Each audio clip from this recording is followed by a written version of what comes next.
अण्णाजी उर्फ बाबूरावजी वानखडे व लीलाताई श्रीकृष्ण वानखडे यांच्या पोटी जन्मलेलं एक शांत संयमी स्वभावाचं बाळ म्हणजे बाळासाहेब उर्फ रवींद्र वानखडे.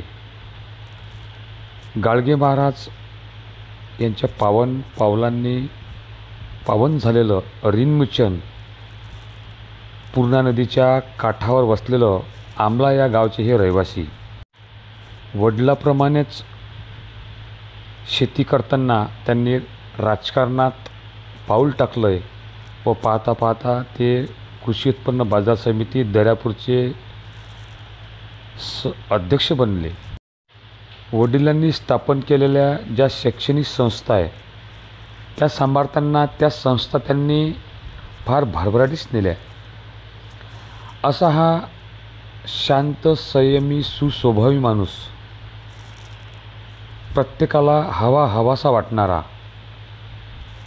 प्रत्येकाच्या मनात घर केलेला अशा या माणसाचा वाढदिवस अभिष्टचिंतन सोहळा एक माणूस रस्त्याने चालता त्याला खूप तहान लागली. मग तो एका गावात आला. त्या गावाच्या चौकात आला. मग त्या हापशी दिसली. तो हापशी जवळ गेला. आता मला सांगा, हा हापशी जवळ गेल्यावर त्याने हापसून पाणी द्यावं का नाही? हे बसलं पाण्याची वाट पाहत. पाणी कमी पडते. आता अर्ध्या तासानं दुसरा एक माणूस आला. त्यालाही खूप तहान लागली. तो त्या गावात आला. त्या गावाच्या चौकात आला. त्यालाही हापशी दिसली. तो हापशी जवळ गेला. आता मला सांगा, हापशी जवळ गेल्यावर कमीत कमी याला तरी हापसून पाणी द्यावं का नाही? म्हणजे दोघांची तहान भागली असती. पण हे वांजर बसलं पाण्याची वाट पाहत. पाणी कमी पडते. संध्याकाळी 4 वाजता त्या गावचा एक माणूस बकेट घेऊन हापशी जवळ आला. त्याने हापसून बकेट भरली आणि घराकडे निघा. तेवढ्यात पहिला प्रवासी म्हणाला, मी साहेब थोडं पाणी देता का? दुसरा प्रवासी म्हणाला, थोडं पाणी भरायला द्या. माझाही जरा खूप सुचला. बकेटवाला माणूस म्हणे, काय तुम्ही हापशीवर किती वाजता लागून आले? दोघांनी सांगितलं. अरे म्हणे बाबा, आम्ही सकाळच्या 11 वाजता लागून आलो. बकेटवाला माणूस म्हणे, सकाळच्या 11 वाजता लागून हापशीवर आले म्हणे. अजून तुम्ही हापसून पाणी दिले होते. तेवढ्यात पहिला प्रवासी म्हणाला, हा इथं 100 एकर गाव आहे म्हणे. मी इकडे काही इकडे गोष्ट करत म्हणे, कारण मी अमीर झाला होते. दुसरा प्रवासी म्हणाला, मा बाबाचा अमरावतीने प्रायव्हेटचा धंदा आहे म्हणे. 10 गाड्या आहे म्हणे. झोपीत नसतं 10-11 वाजता उठतो म्हणे. म्हणून मी इकडे आकर्षण केले, कारण मी गरीब. मग मला काय मामुली समजता का म्हणे? मी कोणाले पान नसतं बाजत की म्हणे, कारण मी पक्का हरामजादा आहो म्हणे.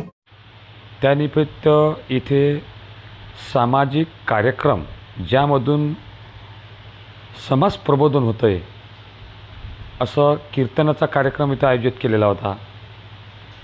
रक्तदान शिबिर ज्यामध्ये जवळजवळ 150 लोकांनी रक्तदान केलेलं होतं. या कार्यक्रमात गणमान्य लोक उपस्थित होते. आज ते BJP पक्षाचे अमरावतीचे उपजिल्हा प्रमुख जरी असले पण इथे प्रत्येक पक्षाचा माणूस आवर्जून हजर होता. याचं प्रामुख्याने कारण म्हणजे त्यांनी पक्षाचं कुठंही संबंधात व्यत्यय येऊ दिला नाही. सर्वांसोबत ते चांगल्या प्रकारे वागले. म्हणूनच आज तालुक्यातील प्रतिष्ठित नागरिकांसोबत सर्वसामान्य नागरिकांचा या कार्यक्रमात सहभाग दिसत होता. यामध्ये प्रामुख्याने अकोटचे आमदार माननीय प्रकाश पाटील भाडसाकडे, बाबाराव पाटील बरवट माजी सभापती कृषी उत्पन्न बाजार समिती, माजी आमदार रमेशजी बुंदिले, भरत शुक्ला, गवई साहेब माजी जिल्हा सभापती, गोडेसाहेब अंजनगावचे असे आवर्जून लोक या कार्यक्रमात हजेरी लावलेले होते. राहुलभाऊ गावंडे.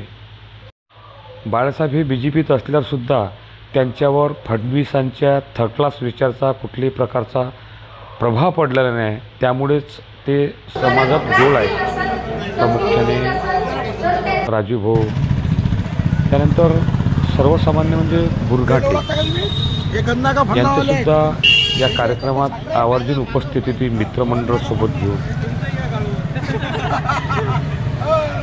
असा हा सर्वांना हवावासा माणूस म्हणजे माननीय बाळासाहेबजी वानखडे.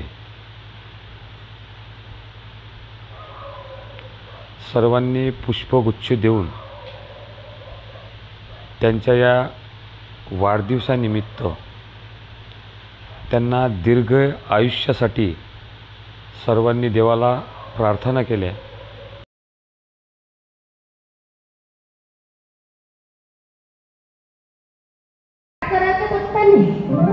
आता टीव्हीवर एक नवीन नाटक लागलं, उतरण, मग लागून चढण, मग घसरण, मग पसरण, हो मरण. एक दिवस मी एका घरी गेली तेव्हा त्या घरचा घरमालकही टीव्ही पाहून राहिला होता.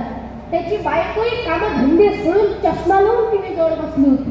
घरातली लहान लहान मुलं अगदी अभ्यास सोडून टीव्ही जवळ बसले होते. पण घरातलं म्हातारं पुढं तर बिलकुल टीव्हीच्या समोर बसलं होतं. पुढं बिलकुल ह्या आप्पाच्या सारखं होतं आणि बुड्याच्या हाती होतं रिमोट. तोंडात दाताचा पत्ता नाही, कचाकच रिमोटच्या बटना दाबी. मी म्हटलं बाबाजी एवढ्या जवळून टीव्ही पाहिलं बरोबर नाही ना, डोळे जातील ना. बुडं म्हणे बाई नाही तरी मा काय राहिलं. म्हटलं मग हेच शकून. पण मी पुन्हा समजून सांगितलं, म्हटलं बाबाजी एवढ्या जवळून टीव्ही पाहिलं बरोबर नाही ना, डोळे जातील ना. पुढं म्हणे बाई नाही तरी मा डोळे पहिलेच गेले आहे. म्हटलं मग भोकण्या डोळ्याच्या टीव्हीत काय पोंगराला डोळे वटारू वटारू. म्हणून फालतू गोष्टीत आपला वेळ बरबाद करू नका. किस्सा मत